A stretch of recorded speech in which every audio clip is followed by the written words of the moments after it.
नमस्कार दोस्तों। आज हम एक ऐसे सवाल का सच खोलने वाले हैं जिसने हर छात्र को उलझा रखा है। ऑनलाइन पढ़ाई बेहतर है या फिर ऑफलाइन? कौन सा तरीका आपकी सफलता की गारंटी देता है? तो इन सब का जवाब हम देखने वाले हैं। और मैं आपको अगर इसका सच बताऊं, तो अगर आपको ऐसा लगता है कि जवाब इसका सीधा हुआ तो आप गलत हैं। क्योंकि बहुत सारी रिसर्च ये बताती है कि ऑनलाइन पढ़ाई हो, ऑफलाइन हो या फिर ब्लेंडेड मोड में हो, तीनों की सफलता की लगभग दर है वो समान है। लेकिन समान सफलता का मतलब ये नहीं कि इसके अंदर जोखिम भी समान होगा। तीनों के अंदर अलग अलग जोखिम छिपे हैं। तो उनके ऊपर हम चर्चा करेंगे, तभी आपको पता लगेगा कि कौन सी जो कोचिंग है आपके लिए ज़्यादा बेस्ट है। तो आज मैं आपको ये बताने वाला हूँ कि किस फॉर्मेट के अंदर खतरा कितना है और कौन सा तरीका है वो स्टूडेंट के लिए सबसे ज़्यादा सही रहेगा। तो सबसे पहले हम बात करते हैं ब्लेंडेड मोड की। इसके अंदर लोगों का रुझान बहुत ज़्यादा है, लेकिन रिसर्च की माने तो ये तरीका है वो सबसे ज़्यादा साइड इफेक्ट पैदा करता है। कैसे करता है, इसके नकारात्मक इफेक्ट क्या क्या है? जैसे कि बहुत सारे हैं। आप कोच पर इसकी निर्भरता बढ़ जाएगी, कन्फ्यूज़न है वो बढ़ सकते हैं, इसके अलावा कम्युनिकेशन गैप बढ़ जाएगा आपका। इसके साथ ही कुछ और साइड इफेक्ट है, जैसे कि बीच में आप कोर्स छोड़ देने का मन भी कई सारे छात्रों का हमें देखने को मिलता है। तो सवाल यह है कि ये ऐसा क्यों होता है? क्योंकि अगर आप बार बार ऑनलाइन और ऑफलाइन के बीच शिफ्ट होते हैं, उससे दिमाग के बीच आपका जो कम्युनिकेशन है वो टिक नहीं पाता है। आपका दिमाग भी स्थिर नहीं हो पाता है और फॉर्मेट बदलते रहने से आपका ध्यान टूटता है और सीखने की क्वालिटी है वो भी कम होने लगती है। इसके उलट हम जब ऑफलाइन क्लासेस देखते हैं, तो उसमें ये साइड इफेक्ट है वो थोड़े कम देखने को मिलते हैं। मतलब अगर आपका टॉपिक गहरा है और आपको मेंटल या इमोशनल सपोर्ट चाहिए, तो ऑफलाइन ज़्यादा सुरक्षित है इसके लिए। अब हम बात करते हैं ऑनलाइन की, जिसने सीखने की दुनिया वो एक तरह से अलग ही पलट दी है। इसके फ़ायदे क्या क्या हैं? इसके बहुत सारे फ़ायदे हैं, जैसे कि आपको ज़्यादा सस्ता मिलता है ये। इसके अलावा लोकेशन जैसी प्रॉब्लम भी नहीं होती, आप कहीं से भी कैसे भी बैठ के देख सकते हैं।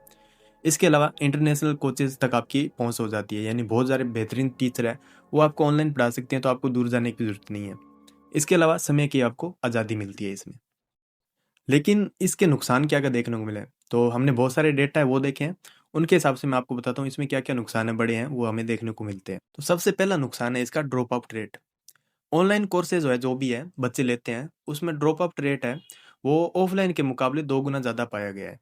ऐसा क्यों हुआ है? क्योंकि कुछ तकनीकी परेशानियाँ हो सकती है, जैसे कि नेट का कटना हो गया, लैग हो गया, एरर मैसेज हो गया, या फिर स्टूडेंट है वो रेगुलरिटी के हिसाब से क्लासेस नहीं ले पा रहा है, तो उसके अंदर जो माइंड भी एक तरह से स्थिर नहीं हो पाता है।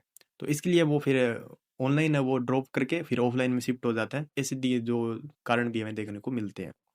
इसके अलावा कुछ बच्चों को ज़्यादा टाइम ऑनलाइन क्लासेस लेने के बाद में हेल्थ वगैरह जो इश्यू है वो भी आ जाते हैं, जिस कारण वो ऑनलाइन को फिर ड्रॉप कर देते हैं। इसके अलावा कुछ हमें ऐसे रीज़न भी देखने को मिलते हैं कि स्ट्रेस भी बढ़ जाता है, जिस कारण ऑनलाइन को छोड़ देते हैं। तो ऐसे कई सारे हमें कारण देखने को मिलते हैं। इस इसके अलावा एक कारण ये भी देखने को मिलता है हमें लो मोटिवेशन का, जिस कारण बच्चे वो कोर्स छोड़ देते हैं। ऑनलाइन में ये सबसे बड़ा दुश्मन एक प्रकार से होता है, आपका कम मोटिवेशन।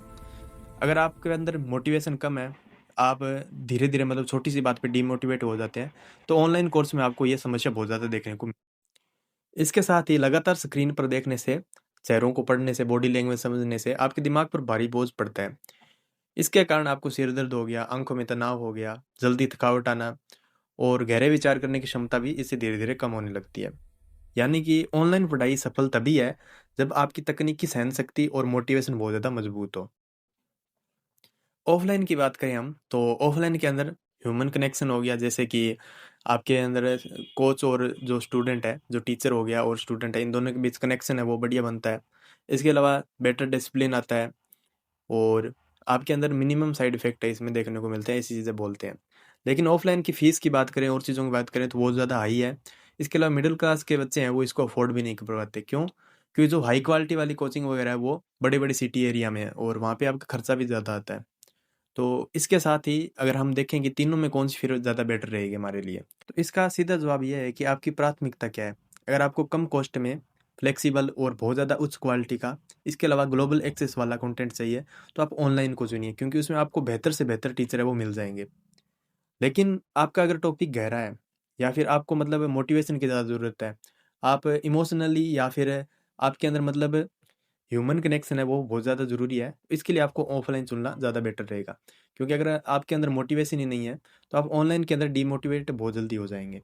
मेरा फाइनल सजेशन यही है कि आपका बजट क्या है, इसके अलावा आपकी क्षमता क्या है। यानी आप अगर ऑनलाइन के अंदर रेगुलरिटी से अगर क्लासें ले पा रहे हैं तो आपके लिए ऑनलाइन बेस्ट है।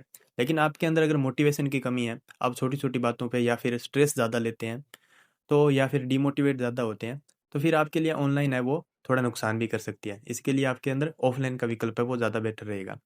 दोनों के अंदर आपका डिसिप्लिन, आपका धैर्य, आपका आत्मविश्वास, आपकी लगन, इन सब के ऊपर डिपेंड करता है कि आप दोनों में से कौन-सी चुनना चाहते हैं।